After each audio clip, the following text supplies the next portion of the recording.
Mohandas Gandhi is renowned for being the leading peace campaigner of the 20th century and the champion of non-violent protest.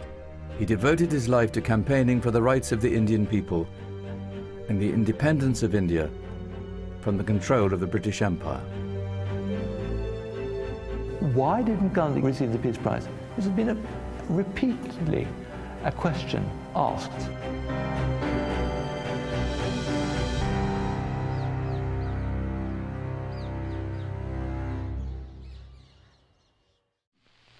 "5 feet 5 inches tall, wearing a hand-spun cotton loincloth like the poorest of India's untouchables. What then was the power of this man?" In my opinion, I think he should definitely have received the Nobel Peace Prize, and there's nothing we can do about this. It's used as a quite fundamental criticism of the whole institution of the Nobel Peace Prize. Gandhi was nominated many times in 5 separate years between 1937 and 1948. In 1987, a 50-year embargo was lifted by the Nobel Institute, revealing new evidence about these nominations.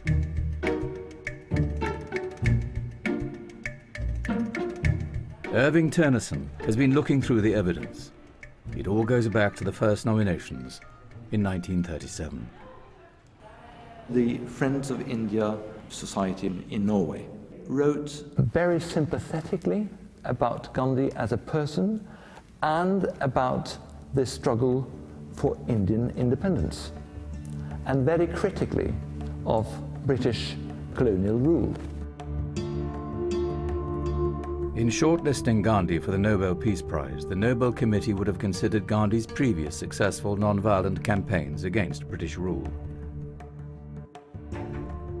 Gandhi had already led a non-violent campaign in 1930, marching 240 miles over 23 days to protest the tax on salt imposed by the British, which hit the poor disproportionately hard. A year later, Gandhi was invited by the British government to talk about the future of India. Call that as you like. It is complete independence that we want. A lot of other people had preached non-violence and peace, but very few of them had become active politicians. The point about him was that he was right in the thick of the Indian nationalist movement. Geir Lundestad, director of the Norwegian Nobel Institute, found that the report, compiled on Gandhi in 1937, criticized his position as a pacifist, freedom fighter, and Indian nationalist. You see from the report that there was a great deal of skepticism. The professor who wrote the report in the 30s, he simply didn't understand, much less fully appreciate the importance of Gandhi. Although non-violent, some of Gandhi's campaigns against the British did degenerate into violence and terror. The larger the campaign, the more people involved, the less he could control it. And what really did happen, and much to his horror, was that often violence broke out amongst people who he had no control over. In 1937, Gandhi was not awarded the Nobel Peace Prize. He was nominated the following 2 years, but did not make the Nobel Committee shortlist. All the focus in the history of the prize from 1901 until 1960 was really on North America and Europe. It tells you an awful lot about the world as it was. I mean, it was a world dominated by Americans and Europeans. I think Gandhi did not fit the idea of what a Nobel Peace Prize winner is. Not an international broker of peace, not a humanitarian who's going into war zone and helping people. None of those things. He seems to be fighting for himself, right? He's an Indian patriot rather than a universal figure. It would be 10 years before Gandhi was shortlisted again in 1947. The Second World War had changed attitudes to colonialism and freedom.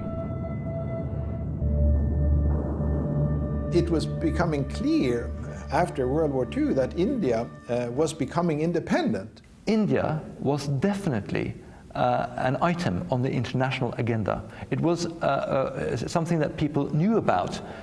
There were news reports, people knew Gandhi a lot better, so I think the time was ripe. The independence of India was Gandhi's biggest victory, but what followed was his biggest disappointment. India gripped by conflict and suspense, as this vast country of almost 400 million people strives to find a solution to its problems. As meeting followed meeting, the Muslims insisted on their demand for their own separate state. In 1947, India was partitioned to create Pakistan, causing mass bloodshed between Hindus and Muslims and the displacement of millions of people from their homes. At the same time, the Nobel Committee had fresh doubts about Gandhi, which is revealed through the committee chairman's diary. No member is supposed to write about this in their diary, but luckily the committee chairman had notes from most meetings of the Nobel Committee. The diary revealed that recent news reports had an impact on the discussions. These reports were misleading, but they came in at the time the committee was deliberating. There was a newspaper report that actually indicated that Gandhi himself was beginning to give kinds of threats against Pakistan. He says if the cause is important enough, you should be willing to die for it. Never you should be willing to kill for it. There's still violence in dying for something. But that in itself seems not very peaceful. The bigger question is the partition, is the kind of violence that takes place between the Hindus and Muslims across the borders. It makes this moment a very uncomfortable moment to talk about anyone winning the Nobel Peace Prize in India. From Calcutta, scene of much communal violence, comes the story of Mahatma Gandhi's latest achievement as the bringer of peace. After all his previous efforts had failed, Mr. Gandhi began a fast until brotherhood was restored between Muslim and Hindu. In 1948, Gandhi was again on the Nobel Committee's agenda. The doubts were gone. He was really seen as the symbol of peace that he had become. But on the 30th of January 1948, Gandhi was shot whilst walking to a prayer meeting. The gunman was a Hindu extremist who felt Gandhi's sympathies lay too much with the Muslims. Gandhi's death left India in depths of grief and despair. He had been assassinated in January. When the deadline for nominations expired, he was killed. And they discussed this back and forth. It had been a great news event, and what to do in that situation.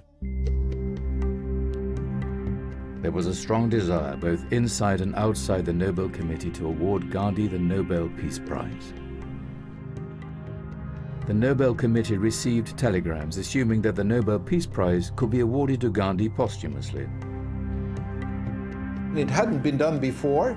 They brought in the legal experts, both in Oslo and in Stockholm. They really considered making such an award, and they asked the other prize awarding institutions within the Nobel system in Sweden to have their opinion, should one make a posthumous award.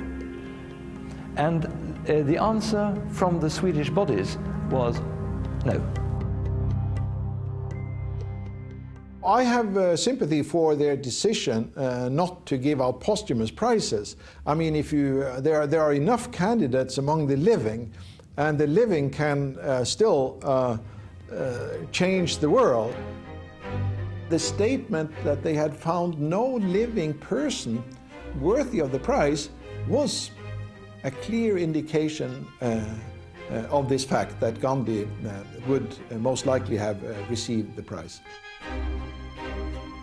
He's got people like Martin Luther King and Nelson Mandela saying, this is a man that inspired me to change the way my nation thinks of my people. And I mean, that's so much bigger than a Nobel Peace Prize. I mean, anybody who wants to operate non-violently will press the Gandhi button, as it were, and say, you know, this is what Gandhi taught us. Whenever I talk about the Nobel Peace Prize, which is every day, I always point out that this is the biggest omission on our list of laureates.